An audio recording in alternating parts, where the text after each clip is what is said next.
Just recently released. This is one of the ultimate classics when it comes to tennis and when it comes to Reebok tennis, obviously. So I was super excited about this model making a comeback after 10 years from this original colorway. And we're gonna look at it today in details and see if Reebok improved anything. Are we seeing a better retro, or the 2014 was better? Hey guys, welcome back to a Kicks Reasons channel, and today we're looking at the legendary Reebok Tennis Court Victory Pump.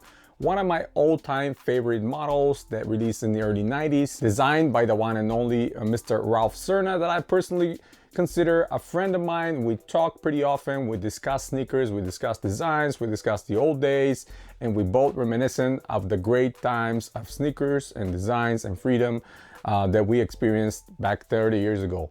Now, this shoe is absolute classic. Was originally created for Michael Chang. Michael Chang was one of the top tennis players at the time, and he was the #1 contract for Reebok. He was advertising this one and many other models later. But when this one came out, this was the model that was one of the most high-tech at the time for the company and on the market itself. It featured both Hexalite on the heel and the forefoot, and it featured a pump system with the chamber on your midfoot. Now, obviously, over the years and the retros, we never saw the exact same release as back in the early 90s. Cutting costs, stuff like that got affected, and later we got models that were significantly down. And the last 10 years, the last retro when it came out, all the previous ones were the same. And unfortunately, this is the same case here, and even slimmer. So you're probably gonna hear me saying a lot of negatives about this shoe, and a lot of them are justified. Some positives are here as well, but I'm gonna be comparing it to 2014, again, 10 years ago release, and you're gonna see how many things were changed and the biggest differences with these two shoes. Now let me start with a positive. The biggest plus over here is the midsole density. Now, whatever the EVA compound they're using in the last couple of years here with the Court Victories and with the Shaq Victory and all those models, the midsole is extremely soft, much softer than any of the retros before, much softer than the original one as well. So the stepping comfort here is remediated, and it's kind of saved by the EVA density on the midsole. I'm gonna shift immediately to the negative here, and Hexalite. This is not the Hexalite we saw on the preseason. Not even the Hexalite we saw on previous models or previous releases over the years. This is not even Hexalite per se. Yeah, it looks like Hexalite, but the cells, the hexagonal cells are so short that basically looks like they painted it over. Maybe it's 2 millimeters thick, and that's about it. And there's no real cushioning that this Hexalite is providing. It's just there to kind of remind you or replicate what the Hexalite kind of looked back in the day from the distance. Now, the biggest elephant in the room for me is the upper quality. This shoe is entirely made of synthetic leather, and and when I'm saying entirely, I mean entirely. There's not a single part of the shoe that is genuine leather. And I wish that I just maybe when they were trying to cut costs, at least leave the genuine leather on the toe box, but they did not do this. It's entirely made of synthetics, absolute plastic, linoleum kind of style leather, which is even not should not be called leather at all. You're gonna see them compared to the 2014s, which were entirely made of leather, genuine leather all around. You see the creases on the toe box, you see the creases on the heel. The shoe smelled great, just like any other leather shoe. It felt great on feet, and over time, leather, especially genuine leather, is not aging, it's not gonna crack, it's not gonna crumble. Where this synthetics, they are not gonna do well, I can tell you that. So whoever, I talked to some people online before I got these, other people got them, and people were saying, oh yeah, the leather is fine. I don't know what you guys are talking about, but maybe you're not knowing your materials, because this is a completely synthetic made shoe. Now, the other colorway that I hope we're gonna get on the US, the one with the little pump logo here in the back, kind of replicating what the initial drawings and the samples were from this model, with the blue hints, the one that is featured in the commercials as well. I hope that one makes its way to the US market as well, because I'm curious to see it and see if there's any difference in the leather. Probably is not going to be, knowing how things are produced these days and probably the whole line is just synthetics. Very, very sad, because this model was, again, one of the highest quality models at the time. And at this point, it just looks like it. Like from a distance, it looks great, it looks amazing. But in reality, it's not good at all.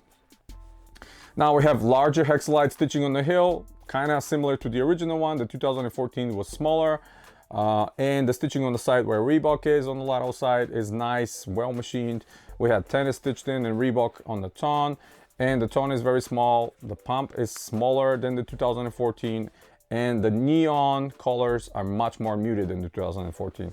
And even after 10 years, you can see the 2014 pair is much brighter. What the pump is doing here is actually working. Yeah, it pumps, but inflates only the ton. They're not even extension down to the midsole, just like in the old systems. Here it just pumps the ton and releases the air, and that's about it. And these are produced in December of 2023, so very recently. I cannot pull the insoles. They're extremely well glued in, but they're run of the mill, not anything special. They're not ultralight or anything. We just have the pump logo right on the heel here. And you'll see the Reebok Athletics insole that I can easily pull out of the 2014. Extremely comfortable and supportive, and it can be pulled out, cleaned, refreshed, washed, all that stuff with no problem. So quality has gone down definitely on this project, and I understand how the business works. Some projects have to be sacrificed the quality in favor of other projects. For example, the Reebok Victory was amazing, incredible leather. I'm not sure even how they were managed to pass that leather and get it approved, because it probably costed more. But the OG, yeah, it's not getting that same treatment. It's kind of sad to see it in this face. At least the comfort on the midsole, it's amazing. Actual stitching in the toe box, excellent to see again. It's not faux, it's not fake. And the checkerboarding kind of pattern on the heel is a little bit more pronounced here, a little bit more softer than the previous releases. The padding is significant around the heel. And don't get me wrong, they're very comfortable. You're gonna see them on feet. They're super comfortable. They feel comfortable. Just the leather is so stiff because of the nature of it. It's synthetic. So it's gonna take some breaking time, and then gonna make your feet sweat a lot. So wear these in the winter time. I'm not gonna be wearing them in the summer. They are just gonna trap all the heat and moisture inside, and the synthetic leather does not wick any of the moisture outside, just like the genuine one. So yeah, it's a tough one, especially if you really love the model like I do. I'm a huge fan of it. I have every single colorway, every single original colorway, tons of other Color Plus versions that were released in the last 15-20 years in my collection. Some of them super rare. I got some samples. I got some other ones that I actually play tennis in. Still, I go to the court and I play tennis with my friends over the weekends whenever I have time, and I put them on. And a lot of people, when they see me, they're like, oh my God, what is this? A lot of people don't know it. Older heads, they're like, is that Michael Shanks on your feet? I'm like, yes, absolutely. I love it, and I play with them. And they're still great for tennis. Believe it or not, they're pretty nice for tennis. They have a lot of support. That little nudge here on the side that Mr. Ralph Cerner created helps a lot with the lateral movement. And yeah, I still use them for tennis, believe it or not. So yeah, that's it. Not much else to say about this release. Super comfortable. The rest of it is kind of disappointing. And you can kind of see the regression of the retros and the releases over the years. When you look back 10 years, and if you look even further, some of the even older releases, how much the quality has starting to decline. And it really begs the question over here, what's going to happen in the next 5 to 10 years? I mean, if the same trend continues, maybe won't even get any of these. Maybe they're going to stop doing these and just going to focus on something else. So hopefully I'm not right, and hopefully we're going to continue to see these releases. But yeah, enough from me rambling. That's pretty much it, guys. Hit the thumbs up if you like the video. Stay tuned to the channel. Subscribe if you're new. Check out some of the other videos coming very soon. And as always, guys, you have a wonderful day.